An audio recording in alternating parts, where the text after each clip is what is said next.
Honourable Member Sri Prince Raj.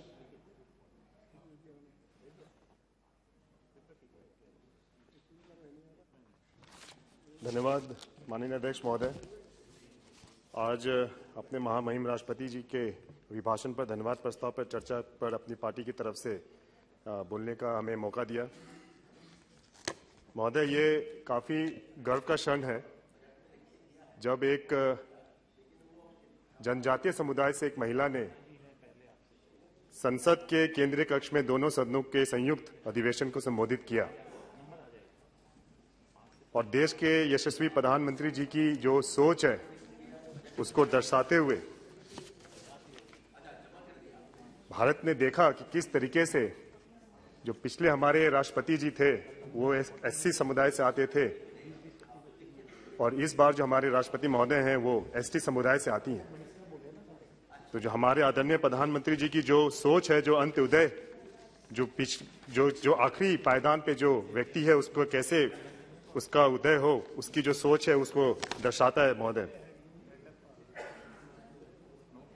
कुछ party के सदस्य ने कई बातें रखी, विपक्ष ने भी अपनी बातें रखी, हमने भी अपनी बातें रखी।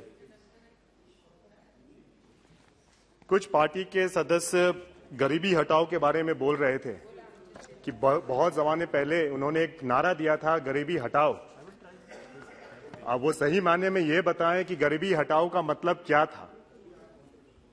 गरीबी हटाओ उनका उत्थान करना था या जो गरीब सामने आ गया उसको हटा दो, हम चलते रहें, उसको साइड कर दो। जैसे शुतुरमुर्ग जैसे अपना मुंह जमीन में डाल देता है, उससे कुछ दिखता नहीं है, उसे लगता है कि सब कुछ ठीक है, क्या उस तरीके से था।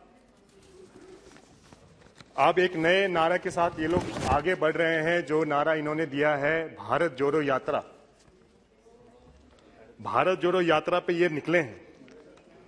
चलिए, ये तो बहुत ही खुशी की बात है कि ये भारत जोड़ो यात्रा पे निकले हैं, लेकिन यही एक बात बताएं कि चुनाव के पहले ये भारत जोड़ो यात्रा पे निकले हैं कि ये अलायंस जोड़ो यात्रा पे निकले हैं, ये इन्हें बताना है।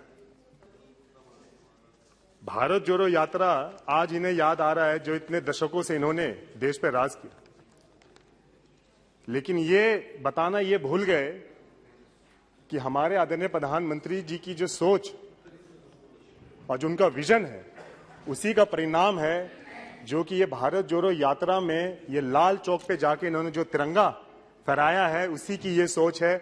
वही दर्शाता है कि किस तरीके से सही मायने में जो भारत को जोड़ा गया है वो ये है। क्या ये पहले लाल चौक पे जाके क्या तिरंगे की बात भी कर सकते थे जो आज इन्होंने तिरंगा फहराने का काम किया है? ये श्रेय सिर्फ हमारे आदरणीय प्रधानमंत्री जी को जाता है कि उनकी सोच ने ये काम करके दिखाया है।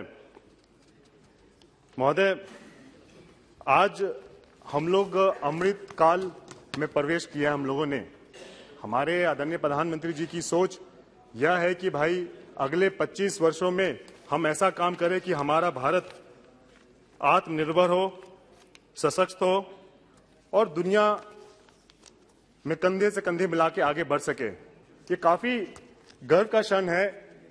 पहले हम लोग हाथ फैलाते थे दूसरों देशों के आगे, लेकिन आज वो जमाना आ गया है जब उसी हाथ से हम मदद पहुंचाते हैं दूसरे देशों को, जिसका उदाहरण हमने कोरोना काल में देखा।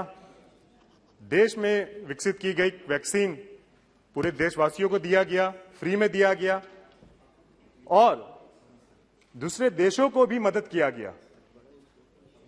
चाहे हम लोगों ने रशिया और यूक्रेन का वॉर देखा, जिस तरीके से हमारी सरकार ने हमारे नागरिकों को वापस लेके आए, उसी तरीके से दूसरे देश की भी मदद की और उनके नागरिकों को भी वापस लेके आए। तो ये आज का भारत है जो कि हाथ फैलाता नहीं है, हाथ बढ़ाता है, मदद के लिए बढ़ाता है।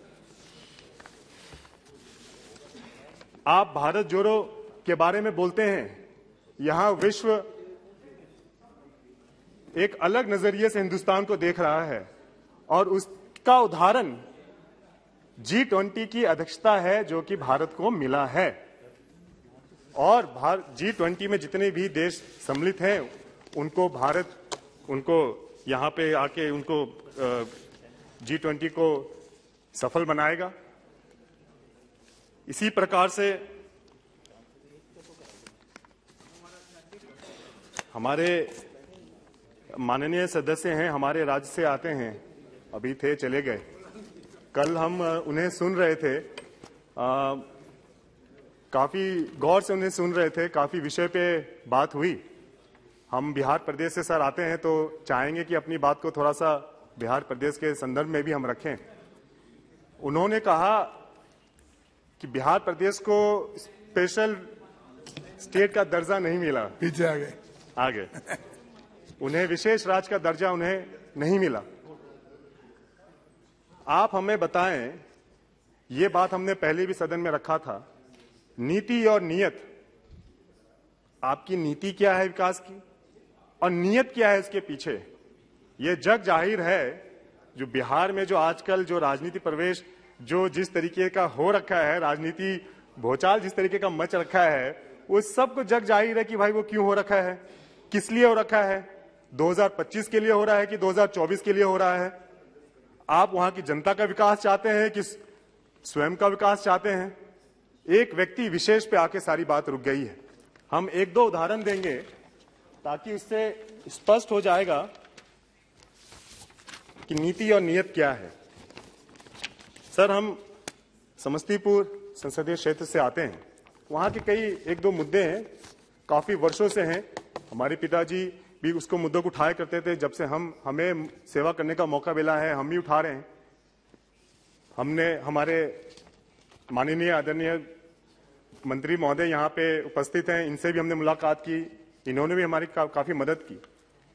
लेकिन सारा का सारा सब कुछ घूम के एक चक्रव्यूह की तरह घूम के वो केंद्र बिंदु आ जाता है राज्य पे। सर, हमारा एक बहुत ही अहम एक मुद्दा है जो कि हमारे जिले का है, हमारे समस्तीपुर टाउन का ही है, वो है भोला टॉकीज का। सर, छोटा सा उदाहरण सर हम दे रहे हैं, 2-3 उदाहरण देंगे, इससे स्पष्ट हो जाएगा। भोला टॉकीज का उदाहरण है सर, वहां पे भोला टॉकीज का निर्माण होना अति आवश्यक है।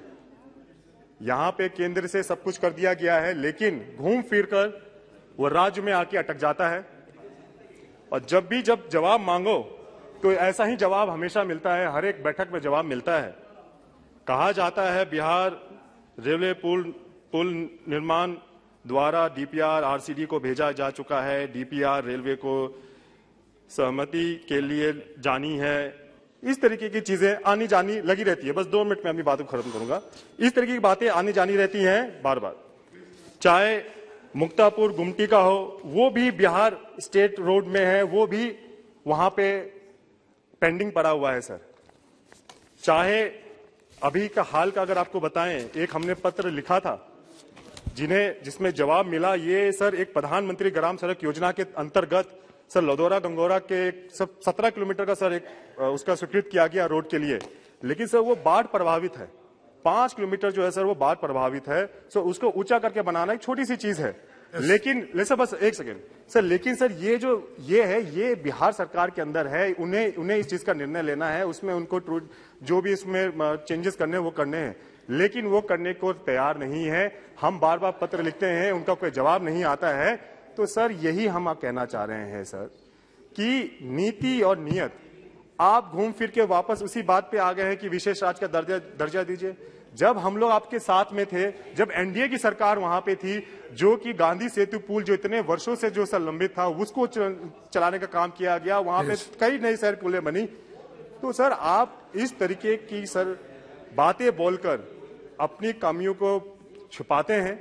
सर हमारा भारत आगे बढ़ रहा है सर, हमारा भारत बहुत अच्छे व्यक्ति के हाथ में है, यशस्वी प्रधानमंत्री नरेंद्र मोदी जी के हाथ में है। आज ऐसे प्रधानमंत्री की सख्त जरूरत है, जहां जब हम देख रहे हैं महामारी के बाद बाकी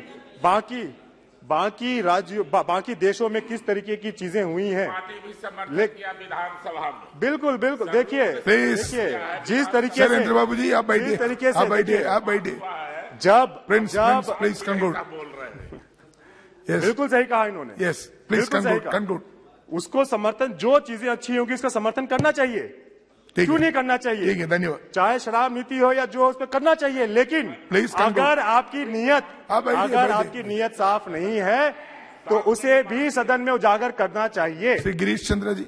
तो हम कहेंगे Please सर, बस conclude. एक सेकंड सर, बस लास्ट एक अपना बस कंक्लूड करते हैं सर। तो सर, हम अपने महामहिम राष्ट्रपति जी के अभिभाषण का सर हम अपने पार्टी की तरफ से समर्थन करते हैं और देश को जो आगामी जो G20 की जो हमें मिला है सर, उसके लिए हम बहुत शुभकामनाएं देते हैं और इन्हीं चंद सबसे अपनी बातों को धन्यवाद देते हैं। जय हिंद, जय भारत। धन्यवाद। श्री गिरीश चंद्र जी। धन्यवाद सभापति।